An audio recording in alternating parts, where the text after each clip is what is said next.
बिस्मिल्लाहिर्रहमानिर्रहीम। अस्सलाम वालेकुम। वेलकम टू माय चैनल सीपका किचन। कैसे हैं व्यूवर्स, कैसे हैं माय यूट्यूब फैमिली और हेलो माय फ्रेंड्स, कैसी हैं आप लोग सब।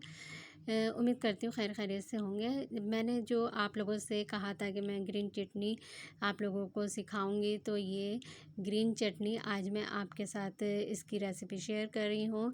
और ये चटनी इतनी मज़े की है कि आप गोश्त के सालन को भी भूल जाएंगे और ख़ाली चटनी रोटी भी आप खा सकते हैं। इतने मज़े की चटनी बनती है ये, और बहुत फ़ायदेमंद चटनी है ये। और खिचड़ी वगैरह में और खिचड़ी में या स्नैक बनते हैं घर में, पकोड़े हैं या बर्गर है या उसमें आप सैंडविच बनाते हैं, उसमें भी आप इस चटनी को इस्तेमाल कर सकती हैं, खा सकती हैं।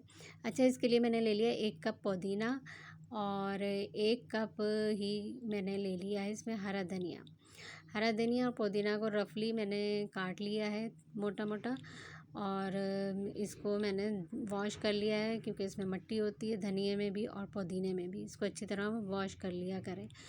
अच्छा, मैंने फिर इसमें ले लिए हैं 6 से 7 अदद हरी मिर्चें।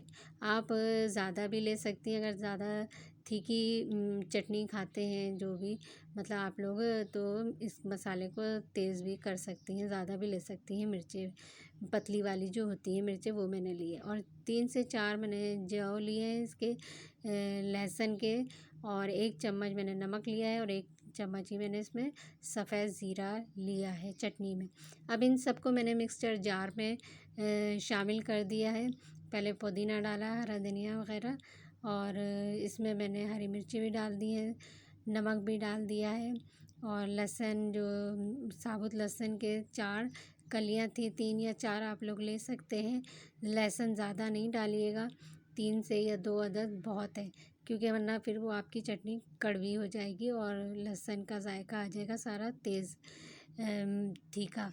मिक्सर जार में डाल के अब इसको पीस लें, ब्लेंड कर लें और चटनी हो गई है तैयार। अब अगर आप लोगों ने मेरे इस चैनल को सब्सक्राइब नहीं करा है तो लाजमी सब्सक्राइब कर लें जल्द से जल्द, क्योंकि मेरे इस चैनल पे आपको मिलेगी आसान और मज़ेदार और कम मसाले वाली रेसिपी। इंशाल्लाह फिर आइंदा मज़ीद वीडियो के लिए अल्लाह हाफ़िज़।